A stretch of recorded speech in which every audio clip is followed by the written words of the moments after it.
The arena of Jorthax. 5 smelled like scorched ammonia, damp silk, and the emotional aftermath of a bureaucratic meltdown. Thousands of bodies, scaled, furred, tentacled, some of them vibrational in nature, packed into the spiraled amphitheater like it was the Galactic Olympics meets interstellar tax audit. Holographic banners glowed in 7 languages, all translating roughly to Peace through Ritualized Ultraviolence. Brought to you by the Galactic Council. A minor war had been averted last cycle thanks to a well-placed tail strike in the semifinals. So really, this was diplomacy in its purest form. Up in the diplomatic box, High Chair Void of Sector 10 sipped nutrient mist through his feeding slit and squinted through 3 eye stalks at the main display. "Is that the human?" he asked, voice like a wet zipper being pulled through sand. "Yes, your relevance," croaked the assistant archivist, a paper-skinned being that resembled an anxious fern. Code name, Ellie. Designation, female. Class, United States Marine Corps, unranked. The High Chair Void made a gurgling noise, possibly confusion. "That's it? That's who Earth sent?" Affirmative. Their application to the ritualized dominance bracket was submitted late and improperly formatted, but the clause for first contact species allows leniency. "Marvelous," he groaned. "We're going to get sued." Meanwhile, down in the pit, Vorthax the Bone Sunderer cracked his 6 knuckles and breathed heat onto the ceremonial sand. He towered at 9 feet tall, muscles wrapped in segmented black exoskeleton, horns glinting like murder made manifest. Vorthax had pulverized the KLYNN Prime Champion last cycle, turned the gelatinous Zill diplomats into screaming puddles. His victories were celebrated in religious murals and stomach tattoos across 3 systems. He was an apex predator with a publicist. His opponent was currently adjusting a boot. Ellie. Human. Female. Mid-30s, compact frame, hair tied back in a knot that said, "Zero nonsense." She wore olive-drab fatigues rolled at the sleeves and had the posture of someone unimpressed by architecture. Her gear consisted of 1 field knife, a canteen, and a chewing gum wrapper she refused to discard out of spite. She had not bowed during the pre-fight ritual. She had not responded to Vorthax's roar. She had, in fact, yawned. The announcer, a serpentine creature wrapped in feathers and small orbs of floating punctuation, tried his best to inject drama. On the left, the unbroken wall of chitin, destroyer of the 13th ring, the scourge of singularity caves. Vorthax the Bone Sunderer. The crowd erupted in multiversal cheers, which sounded like whales mating underwater while on fire. And on the right, the announcer paused, clearly scrolling mentally through an unhelpful data packet. A representative from Dirt, Earth. Yes. They. Human. Ellie. 3 claps. 1 polite vibrational pulse. A half-hearted hiss. Ellie cracked her neck, then smirked up at the audience like she knew something they didn't. "Such small prey," Vorthax hissed, stepping forward. "Do you speak mammal?" Ellie looked up at him. "Only to things that aren't already dead." A gasp rippled through the crowd. One of the diplomatic observers choked on his bioluminescent drink. The betting algorithms stuttered. Odds for her survival dropped from 2% to 0.3%, then climbed suspiciously back to 4% as the feed of her deadpan face went viral on 6 mercenary channels. Up in the council box, panic brewed beneath ceremonial calm. "She doesn't even have a translator chip," one delegate shrieked. "She refused," the archivist explained. "Said she didn't want anything crawling in her ear." "Savage," spat a glittering diplomat shaped like a fungus. "This entire spectacle is an embarrassment. What's her psychological profile?" The archivist blinked. "It reads, calm, under-responsive, not easily rattled. And there's a footnote from their military handler, don't make her mad. Ever." The High Chair Void leaned forward, mandibles twitching. The arena trembled as Vorthax raised his ceremonial battle axe, a 12-foot slab of reinforced obsidian with plasma edges that glowed menacingly in the haze. The ground beneath his feet cracked. He roared again, teeth the size of dessert forks. Ellie rolled her shoulders and looked vaguely disappointed. A red light blinked above the arena. The signal. Combat would begin in 60 heartbeats. Vorthax spun his weapon, causing a minor wind event that scattered 3 unfortunate pigeons into the bleachers. Ellie took a sip from her canteen and popped her gum. The council delegates were still arguing. "I want a clause added," someone yelled. "If she dies, we say she acted independently." "Too late," said another. "We already signed the participation waiver. And look, she's not even armored. Why didn't they send a man?" The archivist cleared its throat. Apparently, the humans thought this was funny. Funny. The display cut to a transmission clip from Earth. A group of U.S. Marines watching from a bar, beer bottles raised, chanting, "Ora, Ellie, send him home." The high chair void slumped in his hover seat. "We've underestimated the species. Again." Back in the arena, the crowd began stomping. Chants in alien tongues surged into a wall of noise. Ellie tilted her head, absorbing the rhythm. Her eyes found Vorthax's joints, then his neck, then the slight curvature behind his primary breathing slit. She exhaled once. Come. Centered. The final bell rang, clear, warbling, ceremonial. Vorthax lunged. The crowd held its collective breath, and Ellie, without moving, muttered under her breath, "Took you long enough." She stepped aside. Just one step. Vorthax's axe slammed into the ground hard enough to rattle the distant moons. Ellie didn't flinch.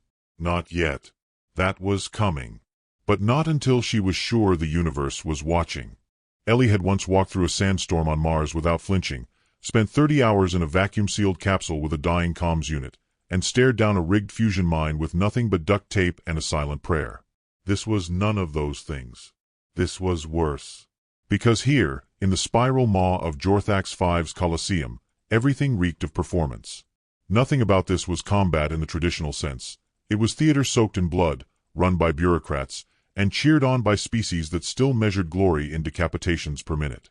She'd already counted 43 cameras, some floating, some embedded in the arena walls, at least 3 of them blinking in irregular patterns she assumed meant panicked sponsors.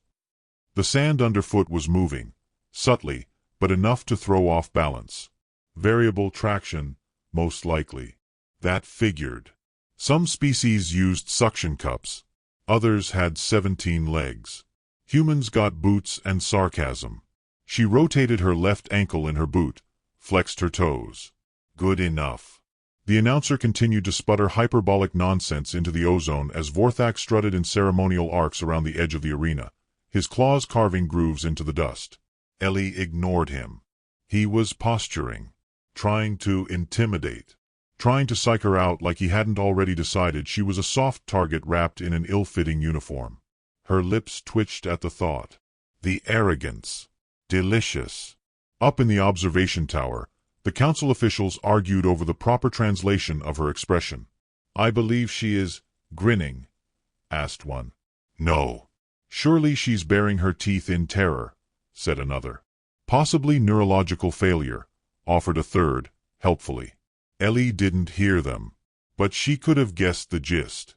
They hadn't taken her seriously since the moment she stepped off the transport. She'd arrived in the standard Earth diplomat shuttle, 10 minutes late because someone forgot to disable the station's gravity lock, and disembarked wearing a ball cap that said, "Marines do it IN0G." She'd made it halfway through customs before a xeno-bureaucrat demanded to know where her commanding officer was. "I am the commanding officer," she'd replied. "But you're," he flailed helplessly. "Yeah," she'd said. "I get that a lot." And then, with practiced boredom, she'd filed the paperwork, signed the ritual consent clause, and turned down the ceremonial lunch because the tentacled appetizers were still twitching. Now, here she was, alone in a pit, opposite a walking mountain of bone-plated murder. She had no armor, no backup, and no intention of losing. Vorthax lunged again, this time with purpose. A feint, then a diagonal sweep of his plasma-tipped axe. The crowd howled with bloodlust. Ellie ducked. Simple pivot. Clean movement. Let the blade cut air, not skin. Her body moved like memory. No wasted motion. She slid behind him and tapped the back of his leg with the flat of her knife, like a teacher pointing out a grammatical error.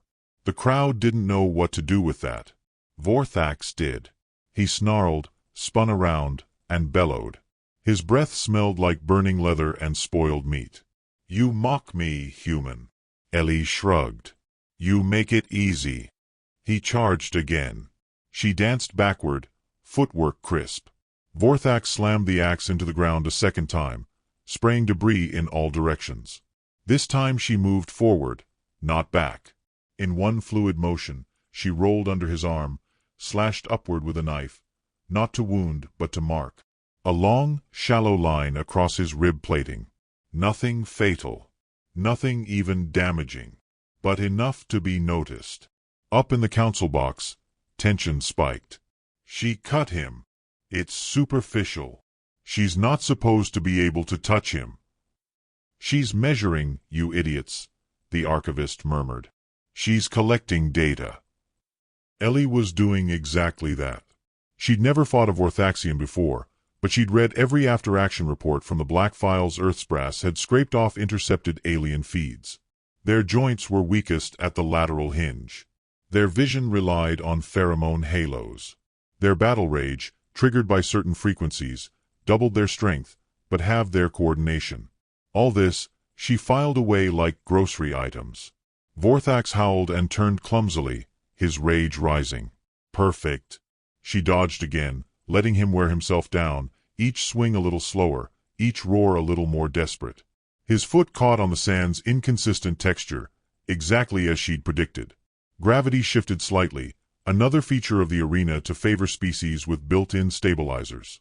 She adjusted by crouching low and letting the shift pass through her knees like she was riding a wave. Vorthax stumbled. She pounced. A quick strike to his flank, shallow, deliberate. Not to injure, to humiliate. He screamed. She smiled. Up in the council box, someone slammed their fist into a datapad. "This is sabotage. The terrain is rigged." "She's adapting," muttered a Chlorith ambassador, blinking rapidly.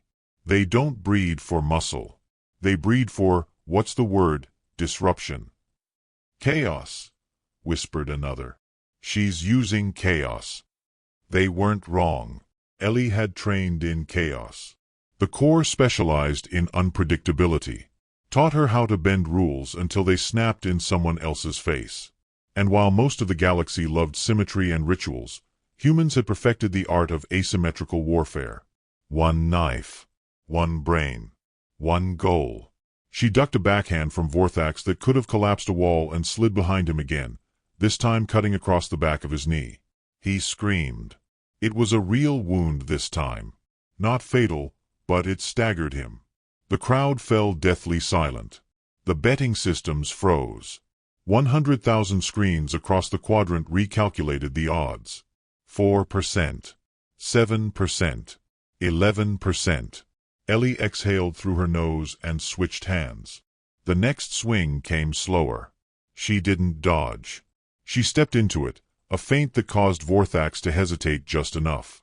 His blow glanced her shoulder instead of crushing her skull. She winced. Pain exploded down her arm. But she didn't stop.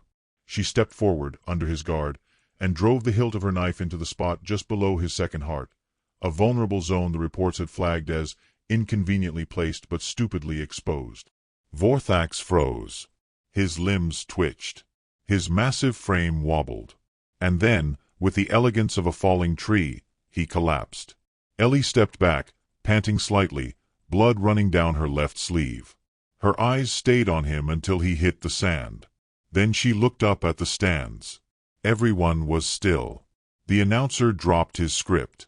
The council stared in collective paralysis. And Ellie, wounded, dirty, victorious, said just one thing into the nearest floating camera. "Next." The feed went dead. Ellie sat alone in the cold-misted infirmary room, her arm half-wrapped in a glittering bandage made from something that smelled like eucalyptus and regret.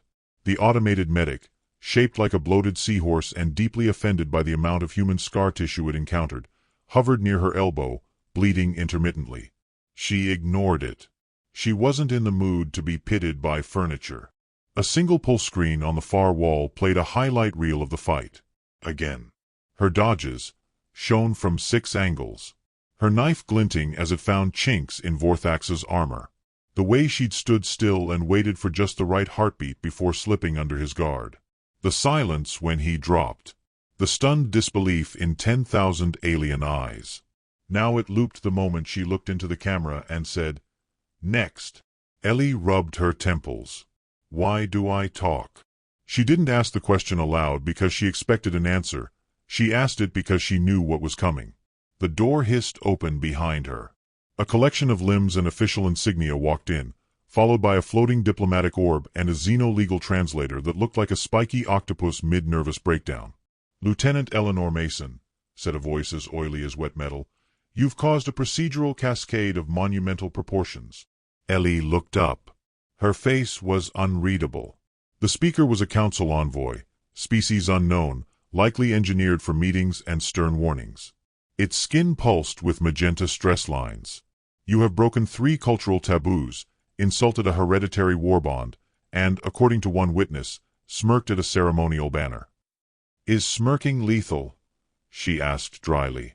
"Diplomatically, yes." She stood slowly, rolling her shoulders to stretch the bandaged arm.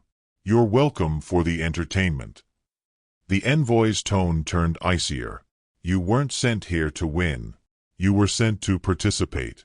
The humans were invited to observe, maybe get bruised tastefully, and go home with moral lessons and diplomatic literature. "Well, I seem to have skipped a few chapters," Ellie said. The orb clicked several times and projected a legal clause. Ellie caught the phrase, "unintentional cultural supremacy," and snorted. "You think I came here to prove something," she said. "I came because your people asked Earth if we had anyone willing to survive a proper demonstration of galactic might. That's a threat. So I said yes. But Vorthax was a council representative. Then you shouldn't have led with him." The envoy's color pattern shifted to indigo blue. Humiliation, perhaps. Or gas. Hard to tell with gelatinous species. "Fine," it said. "There's interest, fear. Several of the outer systems want to open trade deals immediately. One sector has revoked their neutrality clause because of your performance. Because I beat one overgrown roach with impulse issues? Because you did it with a smile." Ellie walked to the viewport at the far wall. Outside, the amphitheater looked peaceful in the morning haze, its blood-stained sand glinting under artificial sunlight. She sighed. "You don't understand what we are." "Enlighten us," the envoy said, skeptically. She turned. Her voice was calm, low. "You think our strength comes from violence, from brute force. But that's not it. Not really. What scares you isn't that I killed Vorthax. It's that I made it look inevitable." The translator twitched nervously. Ellie stepped closer. "Do you know what the average human soldier trains with?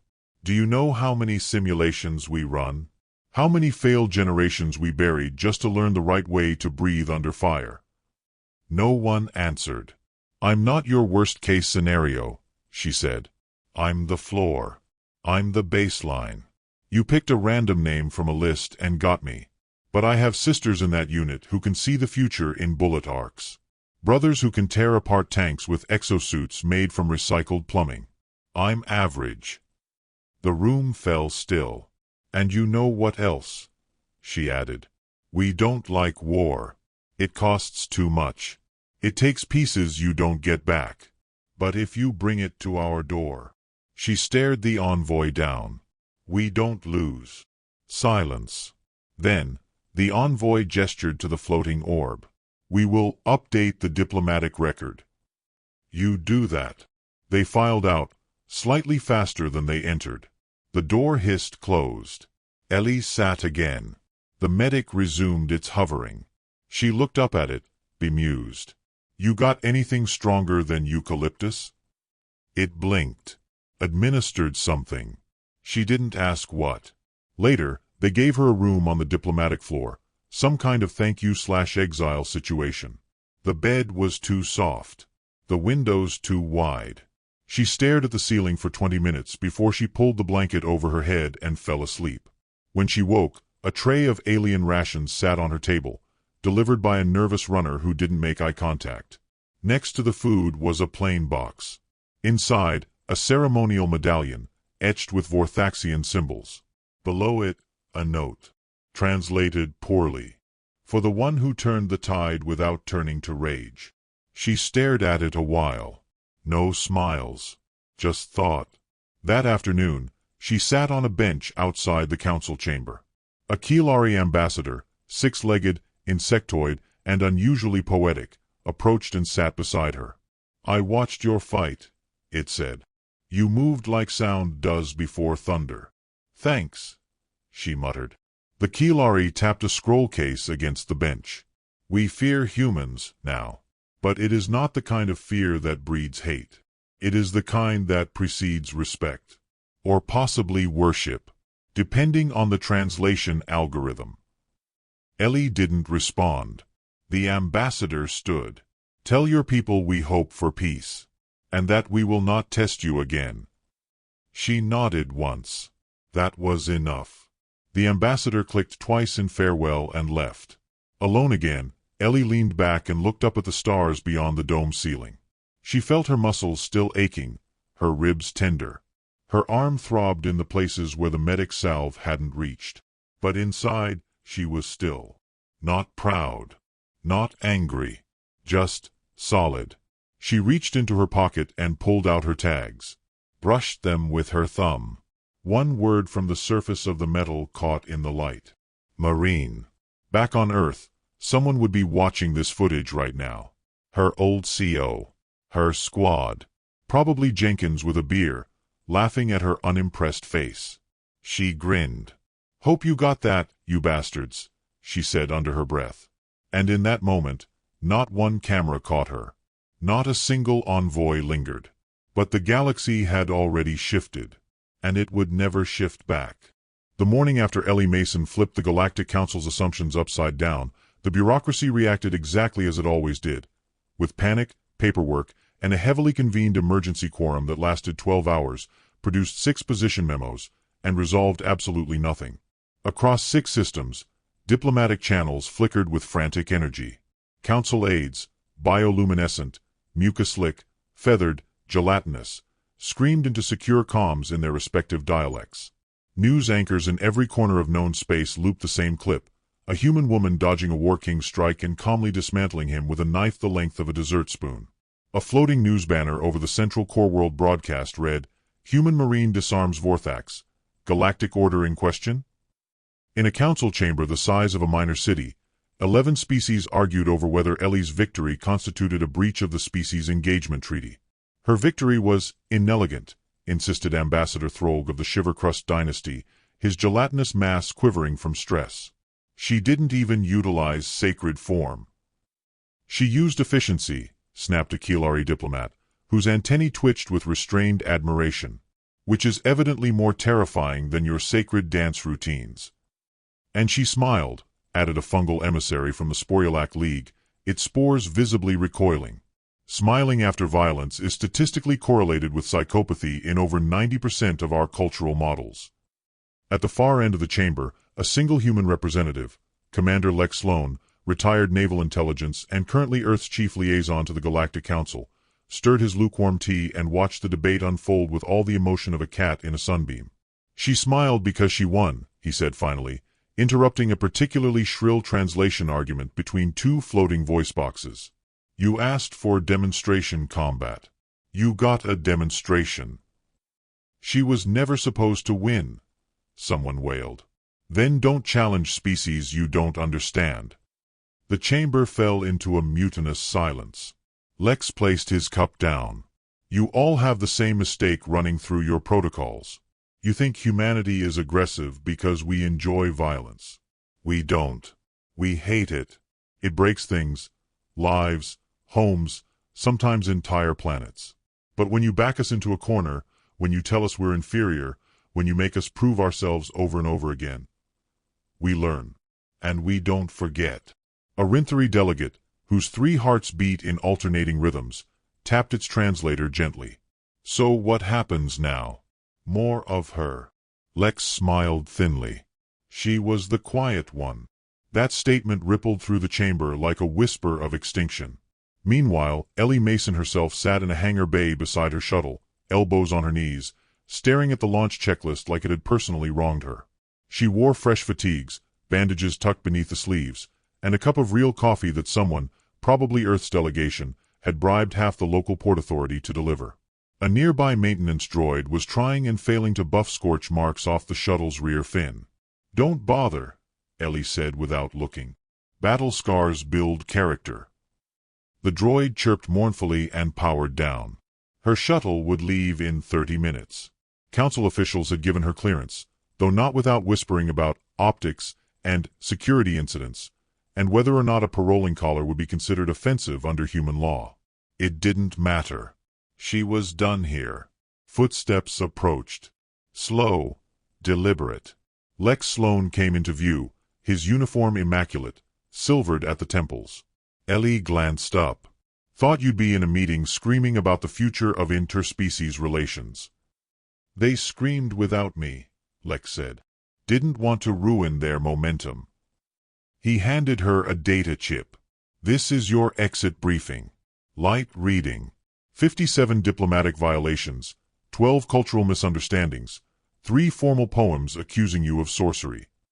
Ellie blinked. "Poems? The Glaxer process everything through interpretive rhyme.